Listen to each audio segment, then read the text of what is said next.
Hello दोस्तों, कैसे हैं आप लोग। आशा करता हूं कि आप लोग अच्छे होंगे, स्वस्थ होंगे, मस्त होंगे और मन लगा के पढ़ाई करते होंगे। दोस्तों आज हम लोग इस लेक्चर वीडियो के माध्यम से देखेंगे क्लास 10th का हिंदी। क्या देखेंगे? क्लास 10th का हिंदी। और उसमें भी हम लोग देखेंगे हिंदी का टॉप 60 MVVI लघु उत्तरीय प्रश्न एवं उत्तर। क्या देखेंगे?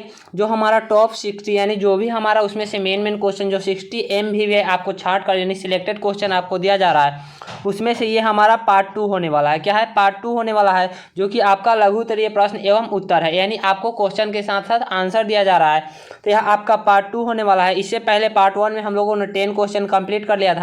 अगर आपने उस वीडियो को नहीं देखा है तो वीडियो का लिंक डिस्क्रिप्शन में है, जा करके आप देख लीजिएगा। चलिए हम लोग इस वीडियो को स्टार्ट करते हैं। अगर वीडियो आपको पसंद है तो वीडियो को लाइक कर दीजिएगा। चैनल पर पहली बार है तो चैनल को सब्सक्राइब करके साथ ही बेल आइकन प्रेस कर लीजिएगा, ताकि नेक्स्ट वीडियो जो है उसका नोटिफिकेशन आप तक पहुंच सके। चलिए हम लोग वीडियो को स्टार्ट करते हैं। यहाँ हमारा फर्स्ट क्वेश्चन क्या कह रहा है, देखिएगा। बहुत ही मज़ेदार क्वेश्चन है। हम लोग 11 नंबर क्वेश्चन से स्टार्ट करेंगे, क्योंकि हम लोगों ने फर्स्ट वीडियो में जो है कि 10 क्वेश्चन कंप्लीट कर लिया है। आपको 10 क्वेश्चन करके आपको 6 वीडियो में यह पूरा का पूरा 60 क्वेश्चन जो है वह कंप्लीट हो जाएगा। तो चलिए क्वेश्चन की ओर देखते हैं हम लोग क्या कह रहा है। भारत माता कहाँ निवास करती है?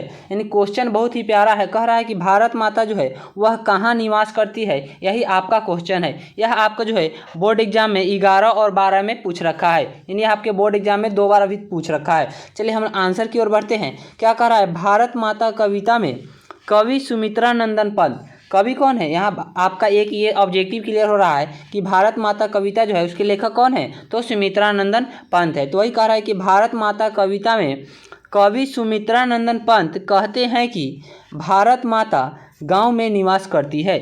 कहाँ निवास करती है? भारत माता जो है वह गांव में निवास करती है। तो आपसे ऑब्जेक्टिव में हमें पूछेगा भारत माता कहाँ निवास करती है, तो हम बताएंगे गांव में निवास करती है। तो वही आंसर कह रहा है, भारत माता कविता में सुमित्रा नंदन पंत कहते हैं कि भारत माता जो है वह गांव में निवास करती है। कहाँ निवास करती है? तो गांव में निवास करती है।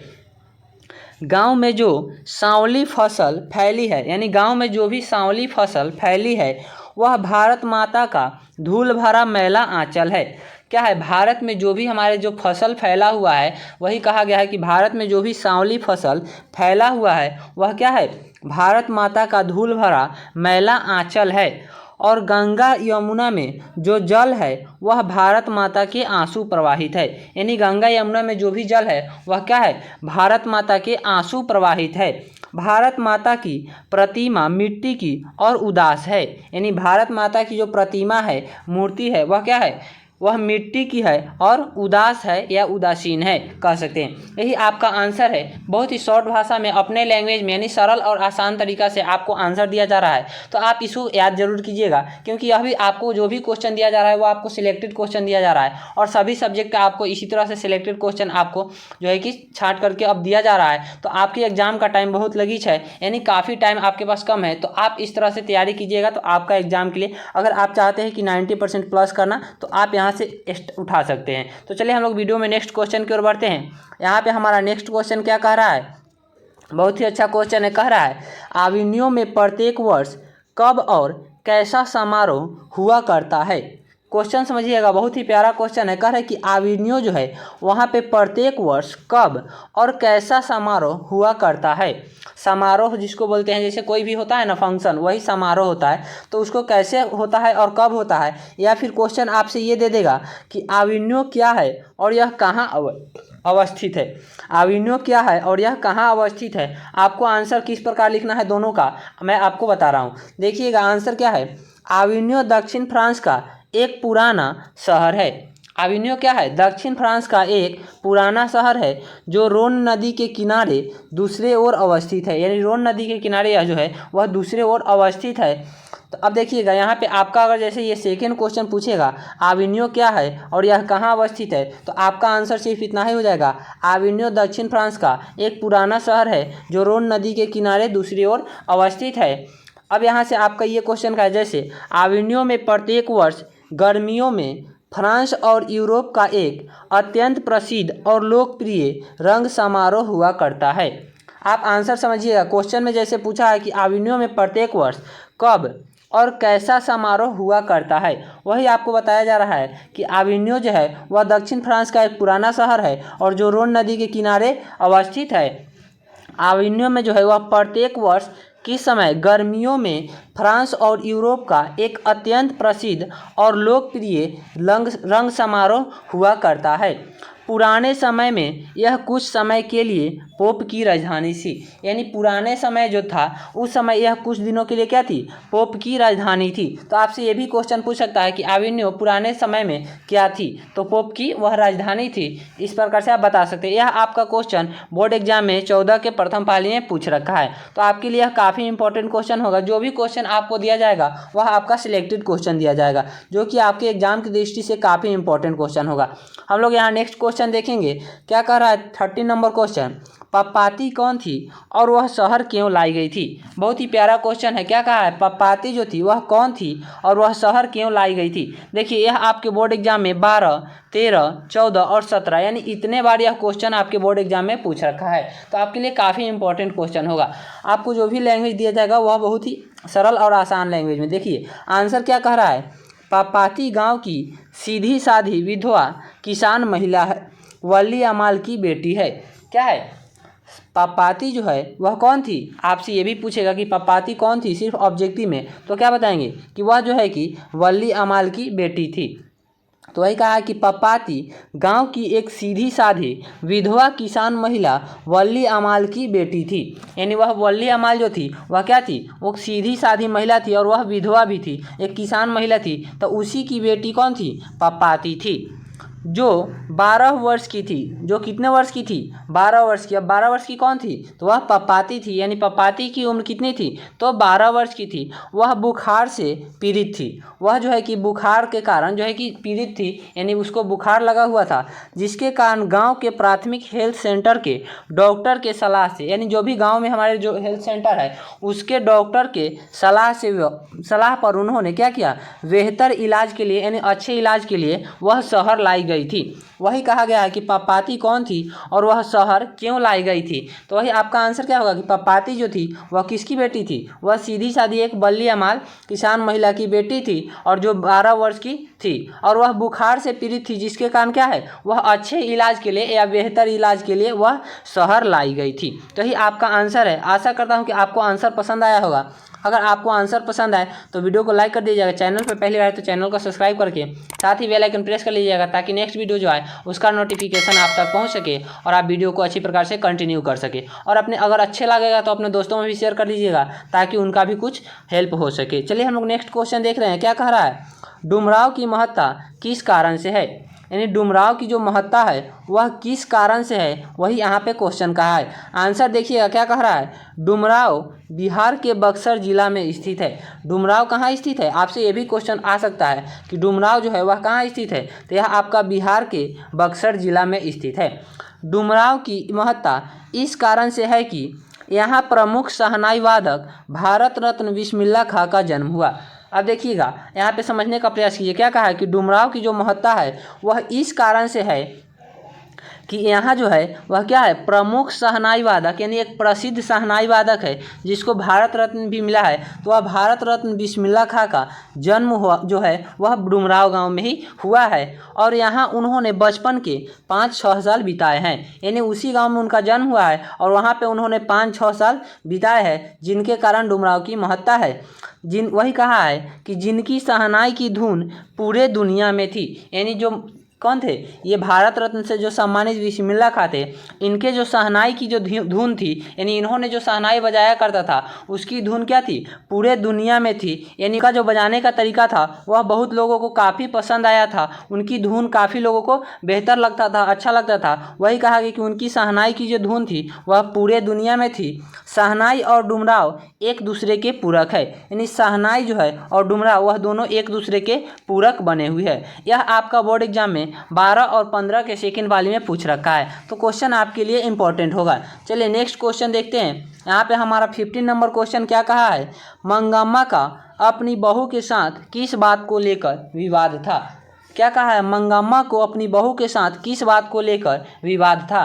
देखिएगा आंसर आप अच्छा से समझिएगा, क्योंकि जैसे शॉर्ट क्वेश्चन का कुछ कुछ जैसे होता है क्वेश्चन को लॉन्ग क्वेश्चन में भी पूछ देता है। जैसे आपसे 2 क्वेश्चन लॉन्ग पूछेगा तो उसका आपको अलग से मिलेगा, लेकिन क्या होता है कि जो शॉर्ट क्वेश्चन आता है उससे भी जो 2 क्वेश्चन मिलाकर, या फिर कोई एक ही क्वेश्चन जिसको थोड़ा परिभाषा अगर लॉन्ग में पूछता है तो उसको थोड़ा लंबा लिखना पड़ता है। जिस प्रकार से इस क्वेश्चन का परिभाषा दिया गया है इसको जो है कि लॉन्ग क्वेश्चन में भी कभी कभी पूछ रखा था, इसलिए आपको यहाँ पे इस प्रकार से दिया गया है। जैसे आंसर देखने का प्रयास कीजिएगा, क्या कहा है, मंगम्मा को अपनी बहू नंजाम्मा के साथ परंपरागत सास बहू का विवाद था। क्वेश्चन था कि मंगम्मा अपनी बहू के साथ किस बात को लेकर विवाद था। आंसर है मंगम्मा को अपनी बहू नंजाम्मा, मंगम्मा की बहू का नाम क्या है तो नंजाम्मा है, उसके साथ परंपरागत सास बहू का विवाद था। यानी जो है कि सास बहू में जो भी झगड़ा विवाद होता है वही उसके साथ भी था, मंगम्मा और नंजाम्मा के बीच।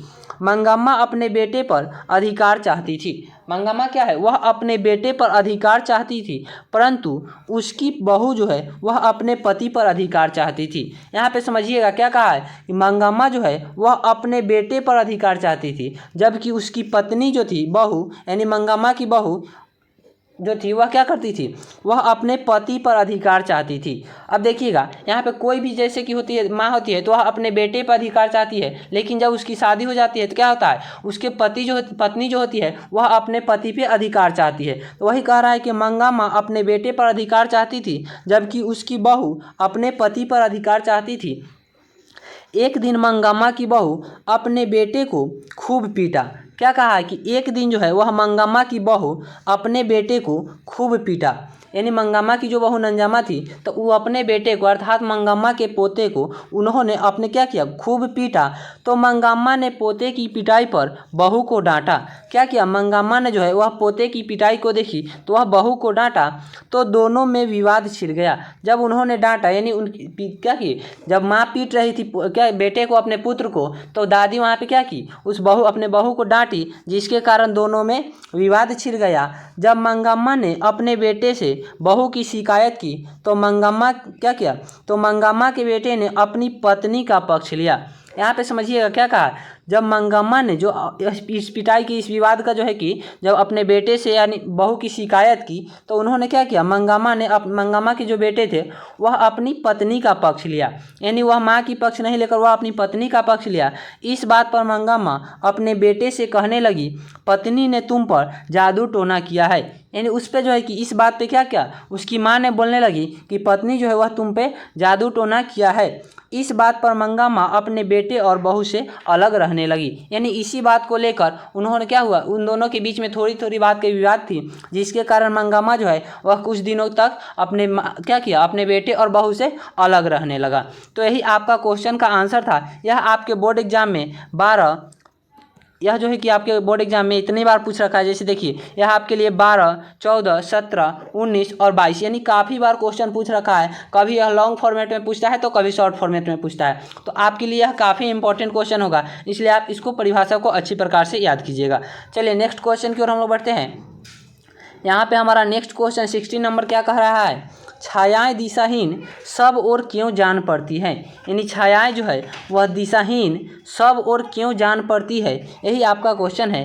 हिरोशिमा शीर्षक कविता के आधार पर स्पष्ट करें। यानी जो हमारी हिरोशिमा शीर्षक कविता है उसके आधार पर यह स्पष्ट करना है। जैसे आंसर समझने का प्रयास कीजिएगा। क्या कहा है, हिरोशिमा पर गिराया गया परमाणु बम इतना शक्तिशाली था कि उसकी आग की लपेटें चारों तरफ बिखर गई। यानी हिरोशिमा पर जो है परमाणु बम जो गिराया था वह इतना शक्तिशाली था कि उसकी आग की जो लपेटें थी वह चारों तरफ बिखर गई। क्या हुआ, चारों तरफ बिखर गई। सूर्य के निकलने पर वस्तु की छाया विपरीत दिशा में बनती है। यानी जब सूर्य निकलता है तो सूर्य के निकलने पर क्या होता है, किसी भी वस्तु की छाया जो है वह विपरीत दिशा में यानी उसके उल्टे दिशा में बनती है। परंतु अणुबम विस्फोट जो नगर के बीचों बीच हुआ था के प्रकाश के कारण जो जहाँ था जैसे था उसकी परछाई विपरीत दिशा में सब और इस तरह पड़ी जैसे उसकी कोई दिशा नहीं हो। यहाँ पे आंसर समझिएगा। क्या बहुत ही अच्छा प्रश्न था और आंसर भी आपको बहुत ही मज़ा से दिया गया है। क्या कहा कि सूर्य जब निकलता है तो उसमें कोई भी अगर वस्तु हो या व्यक्ति मनुष्य हो उसका जो छाया बनता है वह क्या होता है, विपरीत दिशा में बनता है। लेकिन यह जो परमाणु बम में गिराया गया था हिरोशिमा पर, यानी अणुबम विस्फोट जो हुआ था वह क्या हुआ था, नगर के बीचों बीच हुआ था। और उसके प्रकाश के कारण जो है जो जहाँ था जैसे था उसकी परछाई जो है वह कहाँ हुआ, विपरीत दिशा में सब ओर इस तरह पड़ी कि उसकी कोई दिशा ही नहीं है। यानी वह जो परछाई बना वह ऐसा लगा कि जिसकी कोई दिशा ही नहीं है। इसलिए कवि ने कहा है कि छायाएं दिशाहीन सब ओर जान पड़ती है। यानी इसलिए जो कवि ने कहा कि छायाएं क्या है, दिशाहीन सब ओर पड़ती है या सब ओर जान पड़ती है। यही आपका आंसर था। ये आपके बोर्ड एग्जाम में 12, 14 और 15 में पूछ रखा है, तो आपके लिए काफ़ी इंपॉर्टेंट क्वेश्चन होगा। चलिए नेक्स्ट क्वेश्चन की ओर हम लोग बढ़ते हैं। यहाँ पे हम लोग 70 नंबर क्वेश्चन देखेंगे। क्या कहा है, बहुत ही अच्छा क्वेश्चन है। कह रहा है कि जाति भारतीय समाज में श्रम विभाजन का स्वाभाविक रूप क्यों नहीं कही जा सकती। यानी जो जाति प्रथा है या जाति है वह क्या है, भारतीय समाज में श्रम विभाजन का स्वाभाविक रूप क्यों नहीं कही जा सकती। यही आपका क्वेश्चन है। आंसर समझने का प्रयास कीजिएगा। क्या कहा है, जाति या जाति प्रथा, क्या है, जाति या जाति प्रथा भारतीय समाज में श्रम विभाजन का स्वाभाविक रूप इसलिए नहीं कही जा सकती है क्योंकि यह मनुष्य की रुचि का ख्याल नहीं रखता है। यानी यह जो है जाति या जाति प्रथा जो है वह भारतीय समाज में जो है श्रम विभाजन का स्वाभाविक रूप यानी अच्छा रूप इसलिए नहीं कहा जा सकता है क्योंकि वह क्या है, किसी भी मनुष्य का जो है वह क्या करता है, उसकी रुचि का ख्याल नहीं रखता है। यानी उसका जो है कि काम किस रुचि किस काम में लग रहा है, वह क्या करना चाह रहा है, वह ख्याल यह नहीं रखती है और उसे जातिगत पेशा में बांध कर रख देती है। यानी उसे जो है कि क्या करता है, मनुष्य को यह जातिगत पेशा में बांध कर रख देता है। जैसे उस जिस जाति का है उसका काम उसी जो होगा वही वह कर पाएगा। यही बात है कि जातिगत पेशा में वह बांध कर रख देती है, जबकि कार्य कुशलता के लिए श्रमिकों की रुचि उस कार्य में होना आवश्यक है। यहाँ क्या कहा है कि जबकि कार्य के लिए क्या है, अगर किसी भी कार्य को करना है तो कोई भी अगर मनुष्य को हम उस कार्य को करने के लिए कहते हैं तो पहले ये देखना होगा कि वह मनुष्य इस कार्य को करने के लिए रुचिगत है या नहीं है। यानी उस कार्य में इस मनुष्य की, जो भी मनुष्य को हम काम दे रहे हैं, जो भी व्यक्ति को, उसका इस कार्य में मन लग रहा है कि नहीं, करने में या रुचि है कि नहीं उसके अंदर, तभी तो हम उसको कार्य सौंपेंगे। अगर उसका उसमें मन नहीं लगेगा तो या तो वह काम क्या करेगा, या तो वह टाल बटोल करेगा या फिर काम को बिगाड़ देगा। तो वही कह रहा है कि जाति प्रथा जो है वह क्या करता है, इसमें श्रमिकों का रुचि का ख्याल नहीं रखता है और वह एक जातिगत पेशा में बांध करके रख लेता है। इस कारण से हम कह सकते हैं कि जाति प्रथा जो है वह भारतीय समाज में श्रमिकों का स्वाभाविक रूप नहीं कही जा सकती है। यह आपके बोर्ड एग्जाम में 13, 14, 16 और 19 यानी इतने बार यह पूछ रखा है। तो क्वेश्चन आपके लिए काफ़ी इंपॉर्टेंट है। चलिए नेक्स्ट क्वेश्चन हम लोग देखते हैं। यहाँ पे 18 नंबर क्वेश्चन क्या कह रहा है, कह रहा है कि लेखक के द्वारा नाखूनों को अस्त्र के रूप में देखना कहाँ तक संगत है। यानी लेखक के द्वारा कह रहा है कि जो लेखक जो है उसके दृष्टि से नाखूनों को अस्त्र के रूप में देखना कहाँ तक संगत है या न्याय संगत है। यही आपका क्वेश्चन है। आंसर देखने का प्रयास कीजिएगा। देखिए अगर आपको वीडियो पसंद आए तो वीडियो को एक बार लाइक कर दीजिएगा, क्योंकि यहाँ पे इस जैसे कि वीडियो बनाने में काफ़ी ज़्यादा मेहनत लगती है, तो आप लोग जब लाइक करते हैं तो वही हम लोग के लिए मोटिवेशन मिलती है। तो आंसर देखिएगा क्या कहा है, लेखक का कहना है कि आदिम युग में जब मनुष्य जंगली था, क्या कहा था कि लेखक जो कह रहा है उसके अनुसार कि आदिम युग में यानी आदिकाल में क्या था, जब मनुष्य जो था वह जंगली था और जब उसे अपनी रक्षा के लिए कोई बाहरी अस्त्र नहीं बना था। क्या है, लेखक का जो कहना है लेखक की दृष्टि से कि आदिम युग में जब मनुष्य जो था क्या था, वह जंगली था और उस समय जो है अपनी रक्षा के लिए उसे कोई बाहरी अस्त्र नहीं बना था। यानी कोई भी अस्त्र जो था या शस्त्र उस समय नहीं बना था। तब अस्त्र के रूप में मनुष्य नाखूनों को उपयोग करता था। यानी उस समय जो है वह अस्त्र के रूप में क्या करता था, मनुष्य नाखूनों का उपयोग करता था अपनी जीवन रक्षा के लिए। वह किस लिए, अपनी जीवन की रक्षा के लिए वह अपने नाखूनों को अस्त्र के रूप में उपयोग करता था। अतः नाखूनों को लेखक द्वारा अस्त्र के रूप में देखा जाना पूरी तरह न्याय संगत है या पूरी तरह संगत है, क्योंकि देखिए जब उसके पास कोई हथियार नहीं था तो वह अपनी रक्षा के लिए कोई भी चीज़ अगर उपयोग कर रहा है तो वह उसके लायक है, क्योंकि वह तो संगत ही है ना। क्योंकि अपनी रक्षा के लिए हम अगर कोई भी चीज़ इस्तेमाल करते हैं क्या है, तो अगर हमारे पास कुछ दूसरा हथियार नहीं है तो जो रहेगा उसी का ना हम इस्तेमाल करेंगे। तो उस समय जो था वह कोई भी अस्त्र या शस्त्र नहीं बना था, जिसके कारण वह अपनी जीवन जीवन रक्षा के लिए क्या करता था, अपने नाखूनों का उपयोग करता था। यही आपका क्वेश्चन का आंसर था। यह आपके बोर्ड एग्जाम में 13 और 16 में पूछ रखा है। चलिए नेक्स्ट क्वेश्चन की ओर हम लोग बढ़ते हैं। यहाँ पे हमारा 19 नंबर क्वेश्चन क्या कह रहा है, यानी 19 नंबर कह रहा है कि देवनागरी लिपि में कौन कौन सी भाषाएं लिखी जाती है। देवनागरी लिपि जो है उसमें कौन कौन सी भाषाएं लिखी जाती है, पठित पाठ के आधार पर इनका उल्लेख करें या उत्तर दे। वही आपसे क्वेश्चन कहा है। आंसर देखिएगा क्या कहा है, देवनागरी लिपि में हिंदी तथा हिंदी भाषा की विविध बोलियां जैसे नेपाल की नेवारी, नेपाली या मराठी या संस्कृत आदि भाषाएं लिखी जाती है। क्या कहा है, आंसर समझिएगा।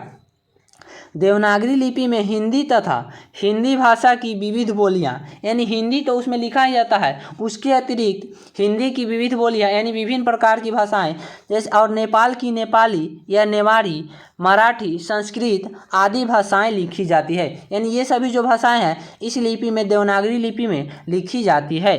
बंगला लिपि भी प्राचीन नागरी लिपि की बहन ही है। यानी बंगला लिपि जो है वह क्या है, प्राचीन नागरी लिपि की बहन भी है।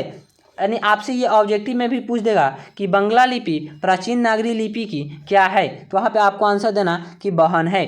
तो जैसे देखिए यह क्या कहा है कि बंगला लिपि जो है वह प्राचीन नागरी लिपि की बहन ही है। यानी उससे जो है कि कुछ ना कुछ रिलेशन मिलते जुलते हैं, उसके अक्षरों में थोड़े बहुत का डिफरेंस है। यही कहा है 12वीं सदी के श्रीलंका के शासकों के सिक्के पर भी नागरी अक्षर मिलते हैं।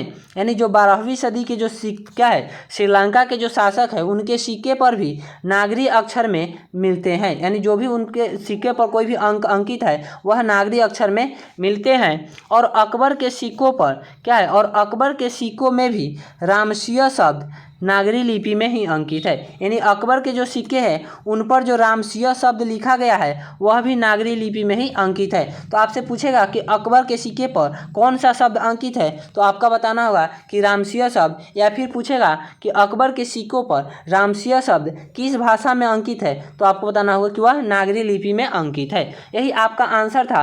यह आपके एग्जाम में 11 और 16 में पूछ रखा है, तो क्वेश्चन आपके लिए काफ़ी इंपॉर्टेंट है। चलिए नेक्स्ट क्वेश्चन हम लोग देखते हैं। यहाँ पे हमारा 20 नंबर क्वेश्चन क्या कह रहा है, बहुत ही प्यारा क्वेश्चन है। कह रहा है कि 20 के दांत कहानी में कहानी का नायक कौन है, तर्कपूर्ण उत्तर दे। यानी 20 के दांत जो कहानी है उसमें उस कहानी का जो नायक है वह कौन है, तर्कपूर्ण उत्तर दे। यह आपके बोर्ड एग्जाम में 14, 17 और 22 में पूछ रखा है, तो क्वेश्चन आपके लिए काफ़ी इंपॉर्टेंट है। आंसर देखिएगा, हम लोगों की नज़र में कहानी का नायक मदन है। कहानी का नायक कौन है, यानी हम लोगों की नज़र में जो हम लोगों ने कहानी पढ़ा और कहानी की दृष्टि से हम लोगों को जैसे लग रहा है कि वह क्या है, कहानी का नायक है, वह मदन है। कौन है, तो मदन है। एक दिन की बात है जब मदन अपने कुछ दोस्तों के साथ लट्टू खेल रहा था। क्या है कि एक दिन की बात है जब वह क्या है, अपने कुछ दोस्तों के साथ मदन लट्टू खेल रहा था। तब उसी समय खोखा अर्थात कासू, यानी खोखा जिसको बोला जाता है उसी का उर्फ, यानी उसी का दूसरा नाम है कासू, आकर कहता है कि लट्टू हम भी खेलेंगे। यानी मदन से जब मदन अपने दोस्तों के साथ खेल रहा था तो वहाँ पे खोखा यानी कासू जाकर कहता है कि लट्टू हम भी खेलेंगे। जब उसे मदन द्वारा मना कर दिया जाता है, क्या होता है, जब उसे मदन द्वारा मना कर दिया जाता है कि मैं नहीं खिलाऊंगा, तो 2-4 घूंसे मदन को कासू द्वारा जमा दिया जाता है। यानी जब वह मना करता है मदन, तो कासू क्या है, वह जो है कि धनी परिवार से बिलोंग करता है और वह जो है कि बहुत ही क्या शरारती लड़का था, तो वही जो है कि अपने क्या किया, मदन को कासू द्वारा क्या किया, 2-4 गुस्सा जमा दिया। यानी उसने जो है कि मदन को 2-4 गुस्सा पीट दिया। उसके बाद मदन ने भी कासू को मारकर आगे के 2 दांत तोड़ डाले। यानी उस समय मदन ने भी कुछ नहीं सोचा और क्या किया, वह कासू के मारकर आगे के 2 दांत तोड़ डाले जो 20 के समान थे। जो दांत तोड़े वह क्या थे, 20 के समान थे। अतः कहानी का नायक मदन ही है, क्योंकि कहानी का यहाँ पे अंत कहाँ हो रहा है, कहानी का अंत जो है वह मदन द्वारा ही किया जा रहा है, तो इसलिए कहानी का नायक कौन हुआ, तो मदन हुआ। जैसे कोई भी अगर आपने फिल्म भी देखा होगा तो आपको जैसे ये अनुभव हुआ है कि क्या है, जैसे हम देखते हैं कि जो भी नायक यानी हीरो जिसको बोलते हैं तो वह क्या होता है, उसी के चारों तरफ क्या होता है, जो भी फिल्म बनता है वह चारों तरफ घिरा हुआ रहता है, यानी कुछ ना कुछ उसी से रिलेटेड होते रहता है और वहाँ पे देखने को मिलता है। और अंत किसके साथ होता है, वह जो है कि हीरो यानी नायक के साथ ही होता है, तो उसी को हम लोग क्या कहते हैं, नायक कहते हैं। तो यहाँ भी वही है कि कहानी जो है वह मदन के चारों तरफ ही घूम रहा है, मदन द्वारा ही बहुत सारे इसमें काम किए गए हैं, बहुत सारे बात बताए गए हैं। और अंत भी क्या होता है, वह मदन के द्वारा ही कासू के 2 दांत तोड़कर, जो कि विष के समान है, और उसी का शीर्षक भी दिया गया है विष के दांत। इसलिए हम लोग कहते हैं कि कहानी का नायक कौन होगा, तो विष के दांत कहानी का नायक मदन है। आपसे ये ऑब्जेक्टिव क्वेश्चन में भी पूछ सकता है। यहाँ हमारा क्वेश्चन का अंत हो गया, यानी हम लोग इस वीडियो में 20 क्वेश्चन कंप्लीट कर लिया। पहले हम लोग पार्ट 1 में 10 क्वेश्चन कंप्लीट किया, फिर इसमें हम लोग 10 क्वेश्चन यानी 20 क्वेश्चन पूरा हो गया हम लोग का। अब हमारा कितना 40 क्वेश्चन बच रहा है, जो कि आपको 4 वीडियो में पूरा का पूरा करा दिया जाएगा। यह अब एग्जाम के लिए आपके काफ़ी इंपॉर्टेंट रहेगा। तो हम लोग इस वीडियो लेक्चर में इतना ही देखेंगे, मिलते हैं फिर नेक्स्ट वीडियो में नए टॉपिक के साथ। तब तक के लिए बाय। अगर